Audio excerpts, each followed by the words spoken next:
Operations at the Khor Mor gas field in Iraqi Kurdistan has been suspended following a drone attack that caused widespread power outages across the northern region. The attack, which targeted key gas storage facilities, ignited a fire and then injured some workers. Gas supplies to power stations in the Kurdistan region were halted, and authorities are estimating a loss of 3,000 megawatts in power generation. Firefighting teams are working to contain the blaze and repairs to damage the storage depot. That could take 2 to 3 days. The attack is being investigated by local authorities and teams from Dana Gas, the UAE-based energy company that operates the field. This is the second drone strike on Khor Mor, while no casualties have been reported. The Iraqi security media cell has described the incident as a terrorist attack and vowed to pursue those responsible. Now for this discussion, we welcome Mr. Mohammad Khatibi. He's a Middle East affairs expert, joins us live from Tehran. Thank you very much, Mr. Mohammad, for joining us again. Good to see you. Now, looking at this, what more can you tell us about this unfolding incident, and knowing that this is the second such incident on the same place?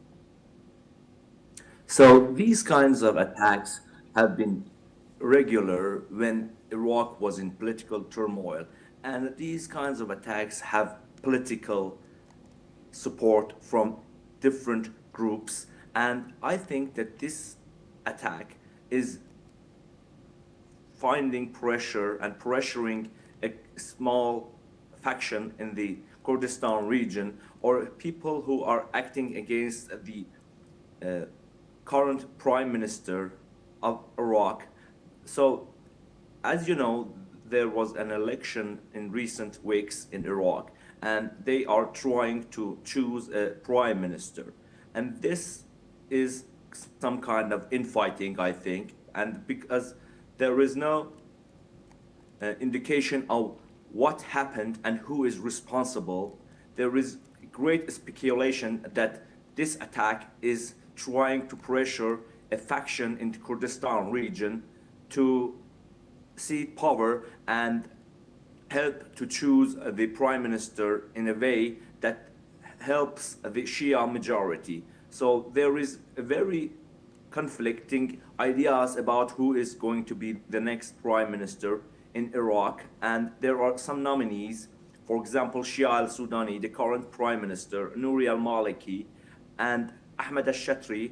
These are the main faces that are people talking about them to be the prime minister. But there is very conflicting ideas about who will govern Iraq for the next years. So this kind of attack may be an indication of political infighting between the factions and the majority groups in the Iraqi Kurdistan and whole Iraq.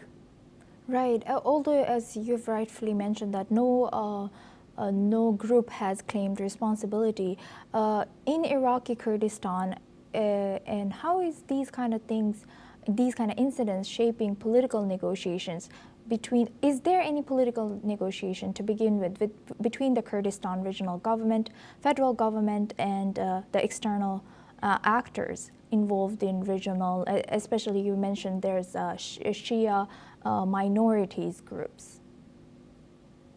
Sure. So there are many groups in Iraqi politics, and each group aligns itself with foreign actors. For example, Iraqi Kurds are very close to the United States. These kinds of attacks have been ongoing because of the US presence in Iraq, and the Popular Mobilization Forces, which are a majority Shia group, have been targeting these US bases and the US aligned bases in Iraq for many years because they are opposed to US presence in Iraq. However, since there is no indication and a responsibility claiming, no one knows that who attacked this base. Also, there are other groups that competing with each other. For example, the government in Erbil is trying to influence people in Suleimania. There are two different main factions of Kurdish political parties, and these are competing with each other to gain more influence inside the Kurdistan region, and they are aligned with different foreign actors, and these, as I said, are indication of a political turmoil inside Iraq amid the choosing of the prime minister there. Mr. Mohammed, can you tell us why do these groups have to align themselves with foreign actors? Why not Iraqi actors in domestic politics? So after the fall of Saddam al-Hussein, after the occupation of Iraq by the United States, these Shia groups gained power and started to gain power in a country that was ruled by Sunni minority for many decades by Saddam and Ba'ath Party. And these Shia groups found themselves alone, and they started to find allies, and other groups also are the same. For example, the Kurds aligned themselves with the United States to gain more power, and they gain more autonomy inside the Kurdistan region and have influence in the federal government.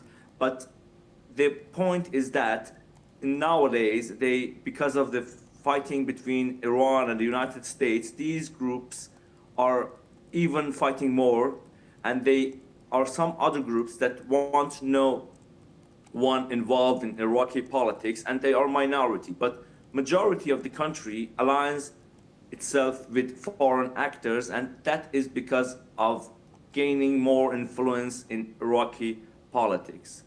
They have tried for years to reduce the influence of the United States, but the US presence and the US military presence and also economic presence prevents, for example, Iraqi normal relations with Iran.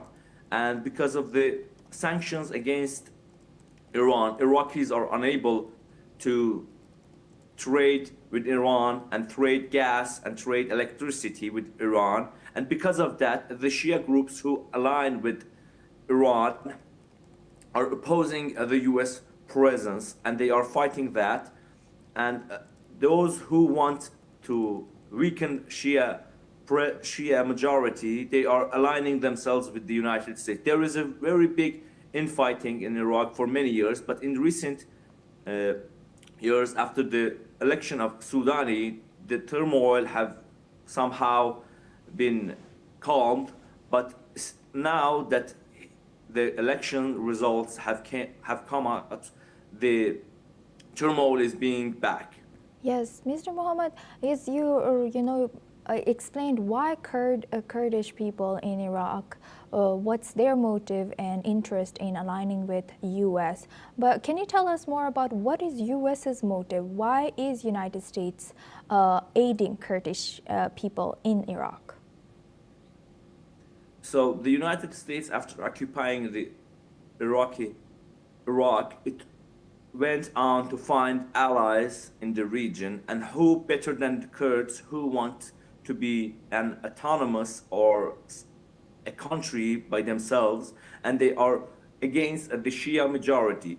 The United States knows that if the Shia majority wins, because of the religious bounds between Iraqi Shias and Iranian Shias, there will be more alignment between Iraqis and Iranians. So supporting Kurds will help the United States balance Shia majority in the country. Also, Kurds are being supported by some Israelis, and Israelis want to gain influence inside the Kurdistan region.